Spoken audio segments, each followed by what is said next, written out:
How's it going, everyone? This is Max from Maxcom Tips, and today I'm going to be doing a quick video requested by 32 versus 64-bit systems, how to relate them and what's the difference between them. So this is going to be actually a really short video, but it was requested, so I'm going to do it.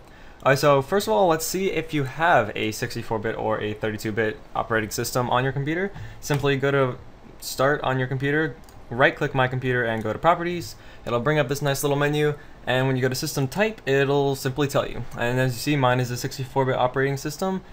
And if you have 32, you might ask, oh, can I just install the 64-bit? It'll be better. It all depends on the hardware you have, so you'd have to check on your processor or your CPU, same thing. People just call it differently, whether it supports 32-bit or 64-bit. Now, if your processor does support 64-bit, you're welcome to install a 32-bit system. I wouldn't, because it's just going to be slower and bottleneck your system, but 64-bit processors support everything 32-bit does, but it does not switch vice versa. So you're not going to be able to install 32-bit programs, 64-bit programs on a 32-bit system, but you can install 32-bit programs on a 64-bit system, because some programs aren't even made 64-bit yet. It depends on the company. But let's just jump in here right into the facts of what the differences are. So the main difference is like the actual process of 32-bit and 64-bit computing is just a different way that your CPU is going to handle information that it gets through the RAM. So 64-bit can handle just larger amounts of the data more accurately and better than 32-bit systems can, and it has very little limits theoretically, because the 32-bit system can only handle up to 4 gigs of RAM, and these days that's about the minimum you'll ever see in a computer that's sold.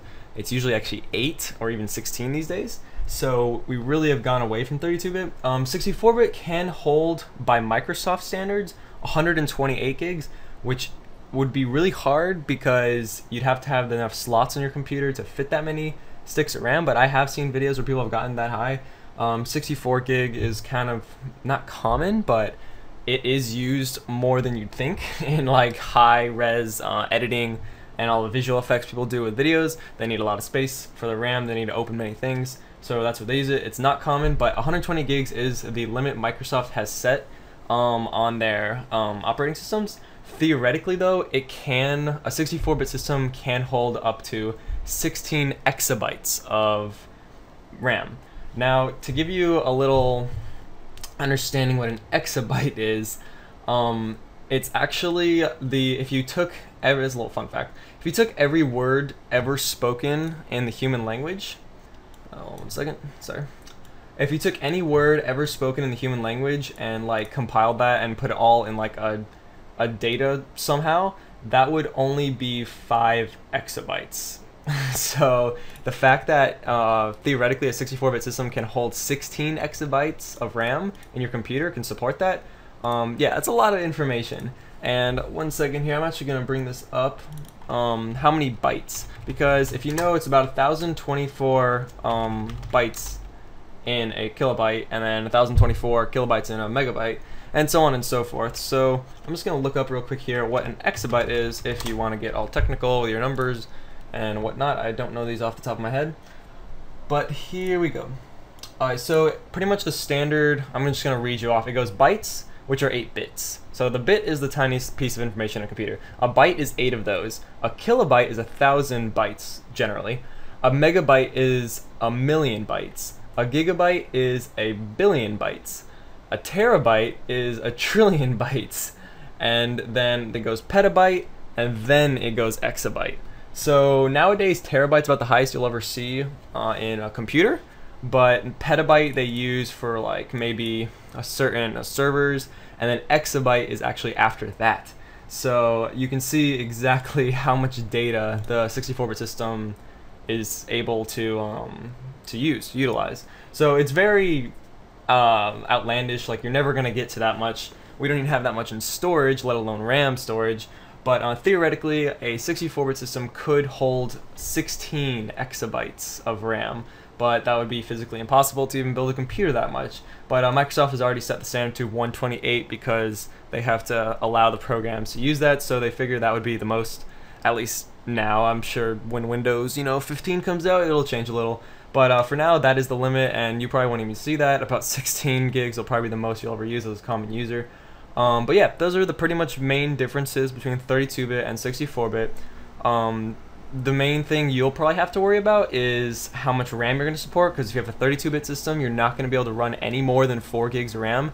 You can put it in your computer, and your computer will recognize it, but it will not use it. You'll see on the side here, actually, on this screen, you'll see installed memory, and it'll tell you how much is installed, and then it'll say usable and a little parentheses next to it. I have a 64-bit system, so there's not going to be that because I can use all the memory I have installed. But on a 32-bit, it'll have little brackets here, and it'll say usable 4, or it'll actually say like 3.8 gigs because it can't usually use the entire 4 gigs, which sucks even more, I know, because it can only use 4 gigs anyways, but it actually only uses about 3.8 of that. So if you really want to get more RAM, you're going to have to install a 64-bit system, operating system, but you can only do that if your processor supports it, so double check on that, read up on what processor you have, which one you're getting, and then yeah, you can get a 64-bit system. It's just a lot faster, and it supports more memory, and that's what everyone's leaning towards today. So I hope this video helped you guys out understanding the differences between 32-bit and 64-bit.